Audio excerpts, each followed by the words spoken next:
Karen Maxwell. This is Back to One, and this is Street Beat tonight.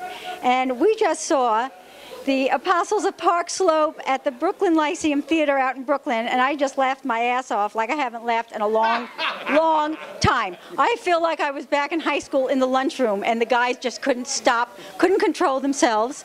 This is Jason Casado. He's the writer of this fabulous movie. Writer-director of the film. Writer-director of this movie. And I feel like, oh my God, here's the priest. Nick Frenny.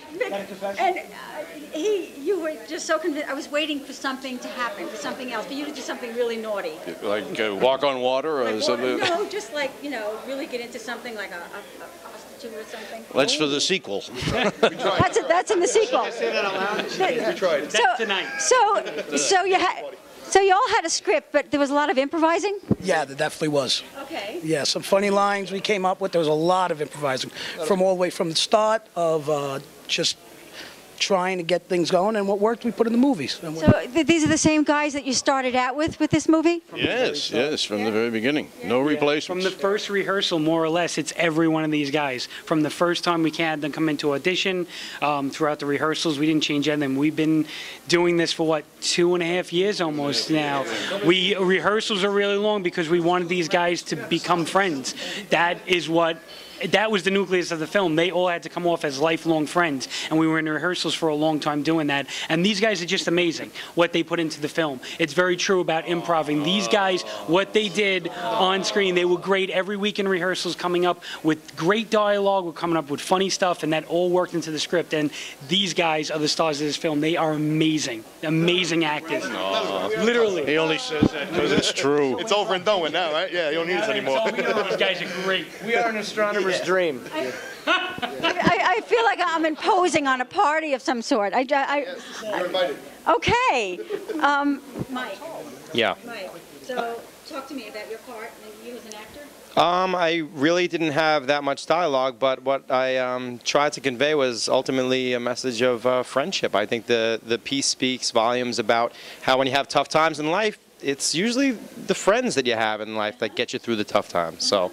That's what you said in the end, yeah. Who needs to talk when you're that good looking, right? I mean, He emoted. Exactly. So whose idea was it to have crafts? we actually, Happy accident. yeah, that was method acting. Shaved down. No, and actually, it was funny because the actress that played my girlfriend, she and I are not from. We're both from Minnesota, so they take two of us from one of the purest, most wholesome parts of the country and put us in that kind of part where we're talking. Here and they're taking American jobs. Anyway, this was a lot of fun. Working with these guys. Right around Duluth, yeah.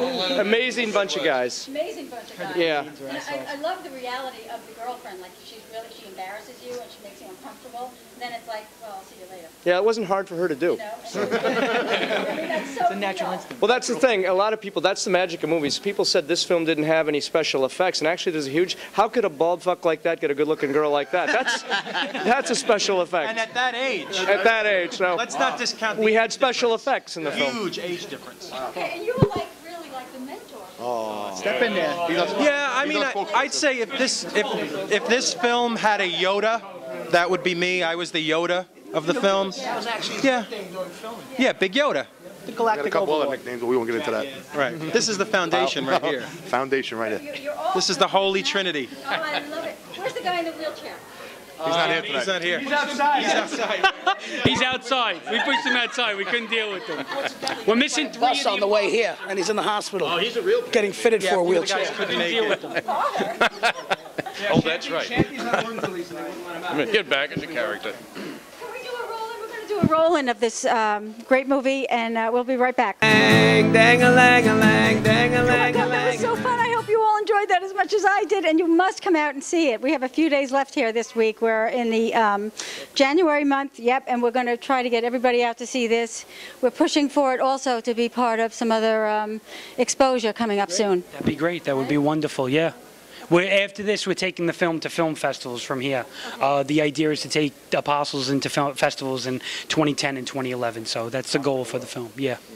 And taking these guys with me. So let's talk about the production of this movie, how long it took, what was the budget like for you? It was about 2 years from rehearsal, from actually the original script into rehearsals, and the film cost about $30,000 to make. So it was independent in the truest sense. All the money that was raised for the film was done through fundraisers, local businesses, family and friends.